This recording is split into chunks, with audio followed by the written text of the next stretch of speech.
ஏண்டி கத்துற? மரியாதையா உண்மையை சொல்லு. சொல்லுடி, சொல்லு, சொல்லு, சொல்லு. உன்னை என்ன செய்றேன் பாரு. எழுந்திருடி, எழுந்திரு. போட்டுக்கு கொடுத்த ரவிக்கு எல்லாம் காணாமே எங்கடின்னு கேட்டா தெரியாதுன்னு சொல்லி புடிவாதமா பிடிக்க. நீ பட்னி கிடந்தா மட்டும் நான் விட்டுடுவேன் நினைக்கிறியா? அடிக்காதீங்க சித்தி. அடிக்காம பெத்த அப்பனையே காட்டி கொடுக்கிற உனக்கு கல்யாணம் வேற கேக்குதாடி? சொல்லுடி, சொல்லு. டேய் தம்பி, இவளை வெளியே விட்டா இவங்க அப்பா மட்டும் இல்ல நம்ம எல்லாரும் மாட்டிப்போம். இவ வெளியே போகாம நீ தான் பாத்துக்கணும். என்னங்க புரியாம பேசுறீங்க? இப்ப உங்க பொண்ணோட வாய் அடக்கல, அப்புறம் நம்ம எல்லாரும் ஒட்டு மொத்தமா அடங்கி போயிட வேண்டியதுதான். ஐயா ஐயா, உங்களை பாக்கிறதுக்கு தூக்கநாயக்கம் பாலத்துல இருந்து மாப்பிள்ளை வீட்டுக்காரங்க வந்திருக்காங்க. இது பாருங்க, 5-6 தடவை லெட்டர் போட்டாச்சு, 2-3 தடவை ஆள் அனுப்பிச்சும் பார்த்தாச்சு. நீங்க கல்யாணத்தை நடத்துற மாதிரியே தெரியலையே. அதான் 2 ஒண்ணு கேட்டு போலான்னு வந்தனுங்க. என்னப்பா சும்மாடா, எத்தனை நாளைக்கு காத்துட்டு இருக்கிறத? என்னங்க இது? இந்த கல்யாணம் நடக்கலையேன்னு முறைப்படி வருத்தப்பட வேண்டியது நாங்க. நீங்க ஏன் அனாவசியமா ஆயிட்டுக்கிறீங்க? கொஞ்சம் பார்த்து பேசுங்கம்மா. உங்க பொண்ணுக்கு எங்க பையனை பிடிச்சிருக்குது, வாங்கன்னு சொல்லி அனுப்பிச்சனாதான் பொண்ணு கேட்டே வந்தோம். இப்ப இந்த மாதிரி பேசுற என்ன அர்த்தம் சொல்லுங்க சக்கர கவுண்டர.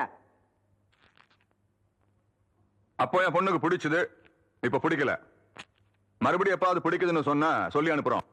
இப்ப நீங்க புறப்படுங்க. அப்போ நடந்து முடிஞ்ச நிச்சயதார்த்தத்துக்கு என்னங்க அர்த்தம்? நடந்து முடிஞ்ச கல்யாண வாழ்க்கையே சரியா இருக்க மாட்டேங்குது. நீங்க நல்லா நிச்சயதார்த்தத்திலே நிக்கிறீங்க. என்னங்க இது ரொம்ப அநியாயம் பண்றீங்க.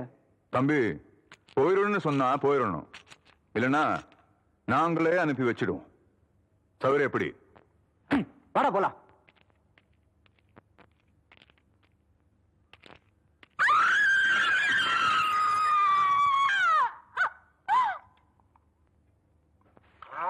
நான் துவைக்கிற இடத்துல இந்த எருமாட்டை விடுவாங்க, அருவி கட்டுவாங்க. எவ்வளவு துணி தான் துவைக்கிறது? மாமா, நான் ஆபத்தில் இருக்கிறேன், என்னை காப்பாற்றுங்கள். வடிவு துணியாச்சே, யாருக்கு எழுதியிருக்கோம்? சின்ன கவுண்டருக்கா இருக்குமோ? கொஞ்சம் பொறுத்துக்குதாயி, கொஞ்சம் பொறுத்துக்க. எவ்வளவு நாச்சமே இப்படி கடந்து துடிக்கிறாளே, என்னாச்சுன்னு தெரியலையே. என்னன்னு சொல்றது அம்மனி? சொல்லுல, குழந்தை தலை புரண்டு கிடக்குது. 2 உசுர்ல 1 உசுரத்தான் காப்பாற்ற முடியும். சொல்ல வேண்டியவங்களுக்கு சொல்லி அனுப்பிச்சிடுங்க அம்மனி.